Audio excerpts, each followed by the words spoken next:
ঢাকাতে জামাতের জাতীয় সমাবেশে গিয়ে মৃত্যুবরণ করেন জামাত নেতা শাহ আলম।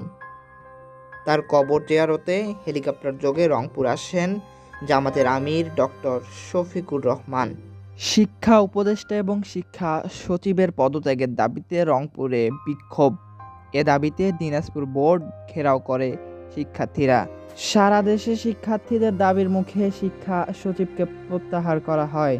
উত্তরায় মাইলস্টোন স্কুল অ্যান্ড কলেজের বিমান দুর্ঘটনায় নিহতদের আত্মার মাগফেরাত এবং আহতদের সুস্থতা কামনা করে দোয়া মাহফিল করে বাংলাদেশ ইসলামী ছাত্র শিবির, কারমাইকেল কলেজ এবং রংপুর মহানগর শাখা।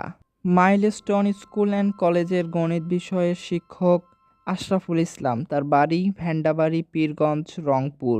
তার একটি কথা সামাজিক যোগাযোগ মাধ্যমে ছড়িয়ে পড়েছে।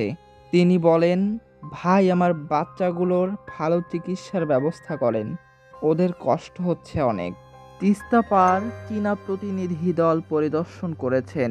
এ সময় তিস্তা পারে বসবাসরত বিভিন্ন লোকদের সাথে কথা বলেন তারা। নিজ এলাকা নীলফামারী জলঢাকা উপজেলার বগুলারগাড়ি গ্রামে দাফন সম্পন্ন হয়েছে মাইলস্টোন স্কুলের ট্র্যাজেডিতে প্রাণ হারানো শিক্ষিকা মেহেরিন চৌধুরীর। মাইলস্টোন শিক্ষার্থীদের মৃত্যুতে বেগম রোকেয়া বিশ্ববিদ্যালয়ে বাংলা বিভাগের শোক র্যালি এবং মোমবাতি প্রজ্বলন। রাজধানীর মাইলস্টোন স্কুলের বিমান বিধ্বংসের ঘটনায় নিহতদের গায়েবানা জানাজা অনুষ্ঠিত হয়েছে রংপুর জেলা স্কুলেই।